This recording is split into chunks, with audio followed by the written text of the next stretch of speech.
সাহাবীদের পরামর্শক্রমে তাকে এই ওয়াই ইবনে আখতাবের মেয়ে সুফিয়া ছিল, এই সুফিয়াকে বিবাহ করলেন। সেই সূত্রে সুফিয়া কালেমা পড়ে মুসলমান হইলেন। সেই সূত্রে আর কি ওই ইহুদি ওয়াই ইবনে আখতাব ইহুদি আল্লাহ রাসূলের শ্বশুর। তাই মুসলমান কইতেছে চলো ওয়াই ইবনে আখতাবের কাছে যাই, আর ইহুদি কইতেছে না চলো মুহাম্মদ সাল্লাল্লাহু আলাইহি ওয়াসাল্লামের কাছে যাই। সুবহানাল্লাহ। এরকম কিছু মুসলমান আছে ইহুদির চেয়ে খারাপ। তো এক পর্যায়ে দুইজনে সম্মত হইল মুহাম্মাদের কাছেই যাবে। আমরা বলি সাল্লাল্লাহু আলাইহি ওয়াসাল্লাম। আল্লাহ রাসূল সাল্লাল্লাহু আলাইহি ওয়াসাল্লামের কাছে গেলেন। আল্লাহ রাসূল সাল্লাল্লাহু আলাইহি ওয়াসাল্লাম সব কিছু শুনলেন, তাকে বিচার শোনার পরে আল্লাহ রাসূল রায় দিলেন, যে রায়টা এই মুসলমানের বিপক্ষে চলে গেছে, ইহুদির পক্ষে হয়েছে। উনি কয় এই রায় আমি মানি না। নাউজুবিল্লাহ কবেন না। যেদিকে আল্লাহ রাসূল রায় দেয়, আল্লাহর পক্ষ থেকে তো দেয়, সে যদি বলে যে আমি এই রায় মানি না, তাহলে আল্লাহর মানল না, এরকম হইল না। উনি চলে গেছে আবু বকর রাদিয়াল্লাহু তাআলা আনহুর কাছে, যে আমার একটা সানি বিচার করে দেন, মানে দ্বিতীয় বিচার করে দেন। আবু বকর কয় তার দ্বিতীয় বিচার, প্রথম বিচার কে করছে? কয় মুহাম্মদুর রাসূলুল্লাহ। কয় মুহাম্মদুর রাসূলুল্লাহ যে যা বিচার করে, সেই যা বিচার করার এখতিয়ার পৃথিবীর কারো নাই। তুমি আমার কাছ থেকে সরো। তখন ও কয় তাও আমার হইল না, আমি সন্তুষ্ট না, আমি ওমরের কাছে যাব। তাই ওমরের কাছে গেছে। ওমর রাদিয়াল্লাহু তাআলা আনহু বাহির হয়ে আইছে। কি হয়েছে? আমার একটা বিচারের স্থানই করে দেন, দ্বিতীয় বিচার করে দেন। আমার আর ওই ইহুদির ভিতরে, দুজনের ভিতরে এই সমস্যা, আপনি একটা বিচার করে দেন। ওমর কয় প্রথম বিচার কে করছে? প্রথম বিচার করছে মুহাম্মদ রাসূলুল্লাহ। প্রথম, তাই তো মুহাম্মদ রাসূলুল্লাহর বিচার কি তোমার পছন্দ হয় নাই? কয় না। তোমার বিচার করতে হলে আমার একটু ঘরের ভিতর যাওয়া লাগবে। তাই কয় যাও। ওমর রাদিয়াল্লাহু তাআলা ঘরের ভিতর গেলেন। ঘরের ভিতর যা খাপযুক্ত তরবারি না, খোলা তরবারি নিয়ে আসলেন। কাফের ভিতর তো বাহির করে খোলা তরবারি নিয়ে আসলেন। আইনে বললেন যে তা কি বলো দেখি কি? আপনি একটা দ্বিতীয় বিচার করে দেন। আচ্ছা, আমার কাছ থেকে দ্বিতীয় বিচার পাইতে হলে এইভাবে বিচার নিতে হবে। উনি গাড়ের কাছে বাজায় একটা কোপ দিয়ে দেহ থেকে মাথা আলাদা করে ফেলেন। সুবহানাল্লাহ বলেন। যে মুহাম্মদ রাসূলুল্লাহ বিচার করার পরে বিচার মানে না, তার এই দুনিয়াতে বাইসে থাকার কোনো যুক্তিযুক্ত নাই, বেঁচে থাকার অধিকার নাই। এইটা যখন তিনি তাকে হত্যা করলেন, তখন ওই যে যাকে হত্যা করলেন তার তো কিছু সাগরেত আছে, মানে আত্মীয় স্বজন আছে। তারা বললেন ওমর মুসলমান হত্যা করছে, হত্যার পরিবর্তে হত্যা, ওমরকেও হত্যা করা লাগবে। এই খবর আল্লাহ রাসূলের কাছে চলে গেল, বা আল্লাহ রাসূলের কাছে তারা নালিশ করলেন বিচারের জন্য।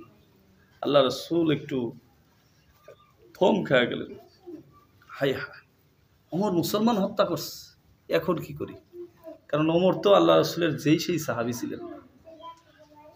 এই পিছনে কে? সরে বসো, কথা বলা যাবে না। সরো, ফাঁকা করে বসো। সর্বপ্রথম ওমর রাদিয়াল্লাহু তাআলা আনহু যখন ইসলাম গ্রহণ করলেন, তখন আল্লাহু আকবরের ধ্বনি মক্কার জমিনে ছিল না। ওমর রাদিয়াল্লাহু তাআলা আনহু ইসলাম গ্রহণ করার পরেই বললেন, ইয়া রাসূলুল্লাহ, এখন থেকে স্লোগান শুরু হবে। যে জায়গা থেকে ইসলাম গ্রহণ করছেন, সর্বপ্রথম ইসলামের স্লোগান নারে তাকবীর আল্লাহু আকবার, ওমর রাদিয়াল্লাহু তাআলা আনহুর মাধ্যমে অনুষ্ঠিত হয়েছে। ওমর রাদিয়াল্লাহু তাআলা আনহুর দলে দেখা কেউ সাহস পায় নাই মুসলমানদেরকে ঠেকানোর জন্য। সুবহানাল্লাহ। সেই ওমর রাদিয়াল্লাহু তাআলা আনহু, আল্লাহ রাসূল উঠে দাঁড়ায় গেল। হায় হায়, এখন তারা বিচারের জন্য দাঁড়ায় গেছে। ওমর রাদিয়াল্লাহু তাআলা আনহুর বিচার করবেন আল্লাহ রাসূল। আল্লাহ তাআলা তখন পবিত্র কোরআনের এই আয়াতটা নাযিল করলেন। জোরে বলেন সুবহানাল্লাহ। আল্লাহ তাআলা তখন নাযিল করে কি বললেন আসলে আমরা সেটা জানি। আল্লাহ রাব্বুল আলামিন বলেন, ফালা ওয়া রাব্বিকা লা ইউমিনুনা হাত্তা হাত্তা ইউহাক্কিমুকা ফীমা শাজারা বাইনাহুম ফালা অতঃপর রব্বিকা হে নবী আপনার রবের কসম আল্লাহ তাআলা প্রথমে কসম খাইলেন আপনার রবের শপথ আপনার রবের কসম খায় আমি আল্লাহ তাআলা বলতেছি লা ইউমিনুন লা মানে না ইউমিনুন ওই ব্যক্তি মুমিন না ইউহাক্কিমুকা ফীমা শাজারা বাইনাহুম যখন বিচার আপনার কাছে আসার পরে বিচার আপনি করার পরে যে ব্যক্তি আপনার বিচার ফয়সালা মেনে নেবে না ওই ব্যক্তি কখনো মুমিন হতে পারে না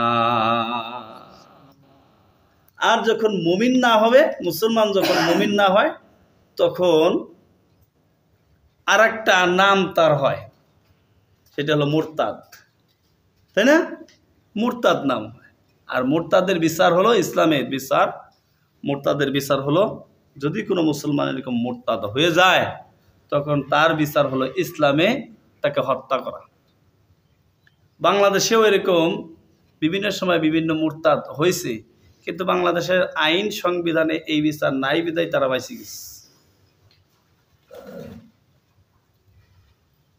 ওবায়দুল কাদের একবার কইল আমরা করোনার চেয়ে শক্তিশালী আমরা করোনার বিরুদ্ধে কি করোনাকে ঠেকাবো এই কথা বলার দ্বারা সে মুরতাদ হয়ে গেছে আমাদের চাচি শেখ হাসিনা তো ভারতে যায়রা সিঁদুর নিয়েই আসলো সিঁদুর নিয়ে আসলে এটা জানেন না আপনারা দেন নাই পেপার পত্রিকায় কত লেখালেখি আবার চাচি শেখ হাসিনা বলল মা গঙ্গা যদি না আসতো তাহলে এত ফসল বাংলাদেশে হইতো না এই কথা বললো কি আমি কি বানায় দিছি নাকি মোবাইল সাজদানে এখনো আছে সেই কথা এই কথা বলার দ্বারা কি সে মুসলমান থাকে নাকি মুসলমান থাকে বাংলাদেশের আইনে তারে বাংলাদেশের আইন যদি থাকতো ইসলামের আইন যদি থাকতো সেই সময় তাকে ফাঁসির কার্যক্রম